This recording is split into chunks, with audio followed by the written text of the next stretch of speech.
Hola, soy Gabriel Colchán y les doy la bienvenida a Expreso de Oriente. Vamos con los titulares.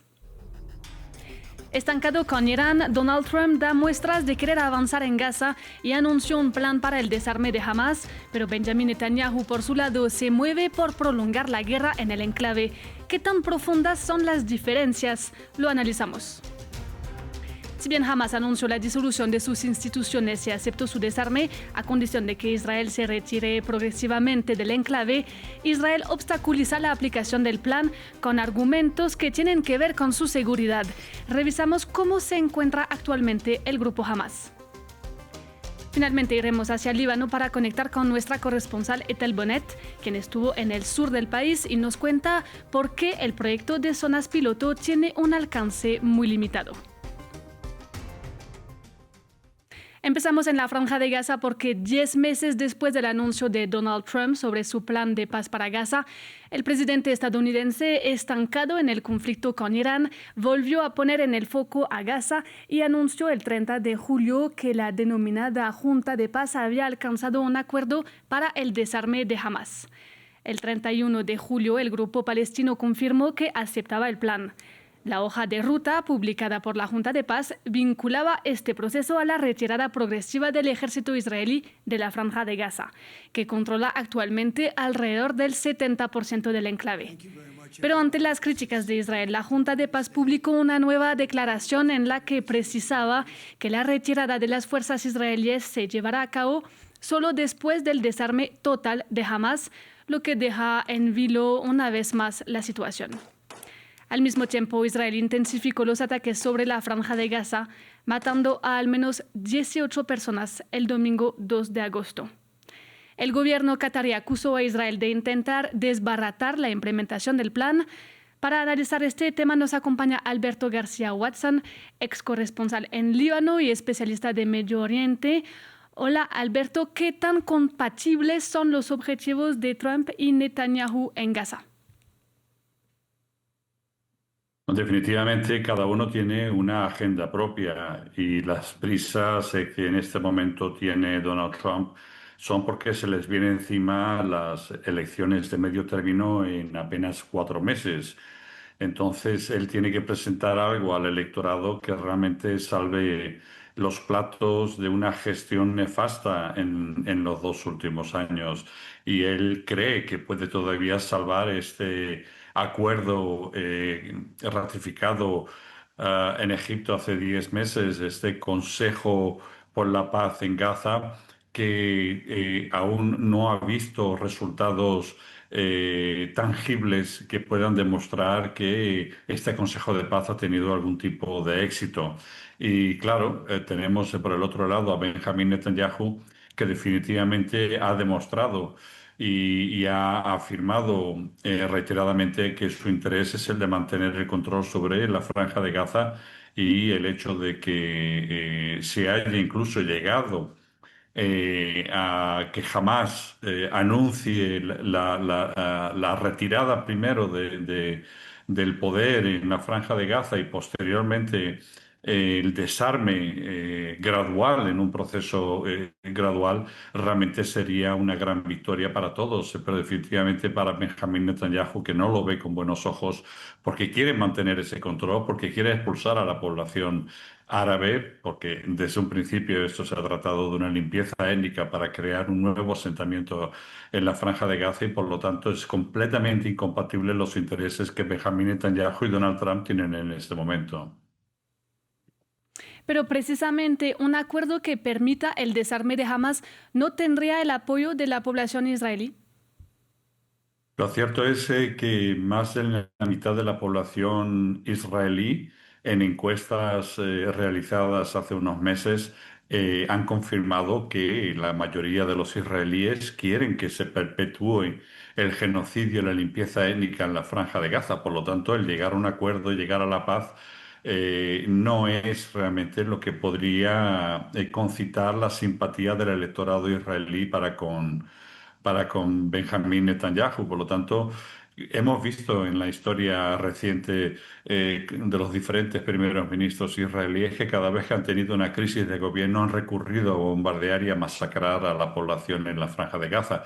Y eso es lo que gran parte de la población israelí quiere en este momento, que haya guerra, que haya un exterminio contra una población que ellos consideran inferior, porque estamos hablando de unos sectores supremacistas y extremistas que están adquiriendo muchísimo poder en este momento en Israel y que definitivamente, como digo, no ayudaría a ser un pacificador como ya ocurrió con el primer ministro Rabin, precisamente asesinado por sectores muy cercanos a Ben Gvir, el ministro de la Seguridad Nacional que en este momento gobierna conjuntamente con Benjamin Netanyahu. ¿Y qué margen de maniobra tiene Netanyahu tomando en cuenta que él también depende de Donald Trump para seguir con su guerra en Gaza? Eso es cierto, pero tenemos también a un Benjamin Netanyahu agarrado por el cuello a un presidente norteamericano, a un Donald Trump, muy posiblemente, y según expertos hablan de los expedientes de Epstein, donde estaría muy involucrado el presidente Donald Trump hace años y que podría salir a la luz si no cumple con lo que se le dicta desde Tel Aviv. Por lo tanto, estamos viendo una sumisión absoluta por parte del presidente Donald Trump y Donald Trump no busca la paz por ser realmente un filántropo que desea la paz por los pueblos. Lo único que le interesa en este momento a Donald Trump realmente es poder llegar en 4 meses a las elecciones de medio término y no darse ese batacazo electoral que se presume que va a ocurrir, pudiendo perder el Senado y la Cámara de Representantes como lo va a hacer, lo que le imposibilitaría poder realizar los cambios que todavía tiene en mente poder hacer. Por lo tanto, son efectivamente dos agendas muy incompatibles. También en el caso de Benjamín Netanyahu, el alcanzar la paz pondría entonces a Benjamín Netanyahu, que en este momento tiene una pausa por la guerra frente a los tribunales, que en este momento o sea, llevan varios años intentando poderle meter en prisión por 14 años por corrupción, tráfico de influencias y por una serie de muy serios delitos en Israel. Muchísimas gracias, Alberto, por haber estado con France 24. Muchísimas gracias por invitarme a vuestro espacio. Según el plan publicado por la denominada Junta de Paz, Hamas debería entregar sus armas a un comité palestino, desmantelar sus túneles y sus sitios de producción militar. En los últimos 3 años, el grupo ha sido debilitado, pero no completamente destruido. Bajo presión internacional y con poca margen de maniobra en el enclave, Hamas anunció concesiones inesperadas, como el desmantelamiento de sus instituciones o su desarme, para obligar a Israel a implementar su parte del acuerdo. Sin embargo, Tel Aviv sigue usando el discurso de la seguridad para continuar sus ataques y su ocupación de la Franja de Gaza. El portavoz de la oficina del primer ministro dijo que Hamas se está rearmando y que podría en un futuro preparar un ataque similar al 7 de octubre. Anteriormente hablamos con Ignacio Rulansky, especialista de Medio Oriente, y le preguntamos si hay pruebas de que Hamas se está rearmando y por qué Israel usa esta narrativa.